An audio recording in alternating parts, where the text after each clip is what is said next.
Je suis la porte des brebis. Jean chapitre 10, les 10 premiers versets. Sœurs et frères, paix et joie. Déjà 4 semaines que nous vivons en plein l'événement pascal. Jour après jour, nous rencontrons les apôtres dont la vigueur, la force, le zèle d'annoncer le kérigme se renforce. Aujourd'hui, c'est le dimanche dit du bon pasteur. Jésus, berger de toute humanité, est venu chercher ceux qui étaient perdus, guérir ceux qui étaient malades et sauver ceux qui étaient pécheurs. Il est ce bon berger qui veille sur ses brebis, leur assure de verts pâturages, les mène vers les eaux tranquilles. Il nous montre le chemin de la vie, de l'espérance, et il prévient nos errances. En ce dimanche du bon pasteur, nous célébrons aussi la journée mondiale de prière pour les vocations. Cette année, nous méditons avec le pape François sur le thème suivant, vocation, grâce et mission. Dans son message, le pape nous rappelle qu'il s'agit d'une occasion précieuse pour redécouvrir que l'appel du Seigneur est une grâce, un don gratuit, et qu'il s'agit en même temps d'un engagement à partir, à sortir pour apporter l'Évangile. « Malheur à moi si je n'annonce pas l'Évangile », s'exclame saint Paul. 1 Corinthiens 9, 16. Et la première lettre de Jean commence ainsi: « Ce que nous avons entendu, vu, contemplé et touché, c'est-à-dire le Verbe fait chair, nous vous l'annonçons aussi pour que notre joie soit complète. » Jean chapitre 1er, les 4 premiers versets. C'est donc en témoin vivant de l'urgence d'annoncer l'Évangile selon les prescrits même du Christ que Pierre annonce le kérigme. Les gens, contrairement à la Passion, sont ouvertes à entendre ces paroles qui régénèrent, qui font naître et grandir en eux l'espérance. Ils considèrent Pierre et les apôtres comme des frères et comprennent que leur message entraînera des changements importants dans leur vie. Plusieurs parmi eux se font baptiser et donc reçoivent le don du Saint-Esprit. Quant à Pierre, il entrevoit déjà des horizons nouveaux pour l'annonce et la réception de l'Évangile, car, dit-il, la promesse est pour vous, pour vos enfants et pour tous ceux qui sont loin. Cette journée nous invite à réfléchir et à méditer sur notre vocation spéciale, qui s'enracine dans 3 grandes vocations chrétiennes. La vocation à la vie, la vocation à l'amour et la vocation à la sainteté. Dans notre baptême, il nous appelle et nous envoie vers nos frères et sœurs pour être signe au milieu d'eux.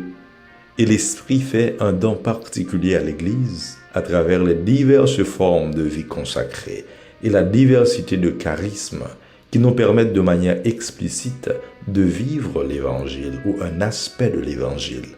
La vocation, affirme le pape, est un don et une charge, une source de vie nouvelle et de joie véritable. Il n'y a pas de vocation sans mission, car nous sommes appelés pour être envoyés. Quelle est donc notre mission? Inspiré par le pape, nous pouvons dire que la mission commune à tous les chrétiens est de témoigner joyeusement, en toute situation, par des attitudes et des paroles de ce que nous vivons en étant avec Jésus et dans sa communauté qu'est l'Église. Elle se traduit par des œuvres de miséricorde corporelle et spirituelle, par un style de vie accueillant et doux, capable de proximité, de compassion et de tendresse, d'aller à contre-courant de la culture de l'indifférence, la culture du rejet. Être le prochain comme le bon samaritain, Luc chapitre 10, les versets 25 à 37, nous permet de comprendre le cœur de la vocation chrétienne, qui n'est autre qu'imiter Jésus-Christ, qui est venu pour servir et non pour être servi. Marc chapitre 10, le verset 45.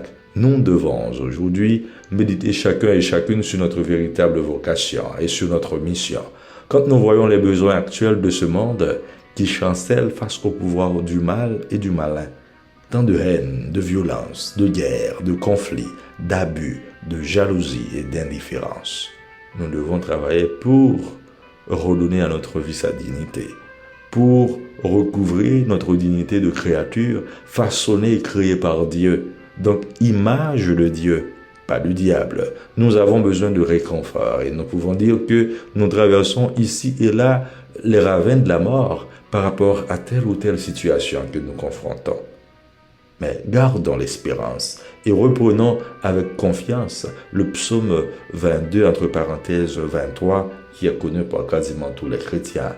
Le bon berger, le Dieu berger, sait procurer tous les biens nécessaires à ses brebis.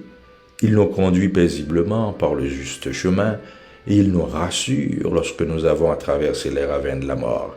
Avec lui, nous ne craignons aucun mal et nous sommes sûrs que dans la maison du Seigneur, nous trouvons grâce et bonheur en permanence.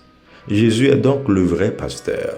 Sa mission est de faire sortir les brebis de l'enclos. On pense ici à Moïse qui a fait sortir le peuple de l'esclavage d'Égypte. Jésus est le nouveau Moïse qui vient libérer le peuple de Dieu. Jésus s'identifie aussi à la porte, non plus de l'enclos, mais des brebis, la porte des brebis. On peut comprendre qu'avec Jésus, il n'y a plus d'enclos. Il ne reste qu'une porte qui leur permet de trouver la vie, comme le suggère l'image de pâturage. Jésus est pour tous la porte, le passage unique et obligé qui fait accéder au monde neuf de Dieu. Premier-né d'entre les morts, Jésus et lui seul fait passer dans la vie même de Dieu. Lui seul peut dire « Je suis la résurrection et la vie. Celui qui croit en moi, même s'il meurt, vivra. » Jean 11, 25. Sœurs et frères, avec le pape François, prions. Que l'Esprit du Seigneur ressuscité nous arrache à l'apathie et nous donne la sympathie et l'empathie afin que nous puissions vivre chaque jour régénérés en tant que fils de Dieu amour et être à notre tour générateur d'amour, capable d'apporter la vie partout, en particulier là où il y a exclusion et exploitation, dénuement et mort. Amen.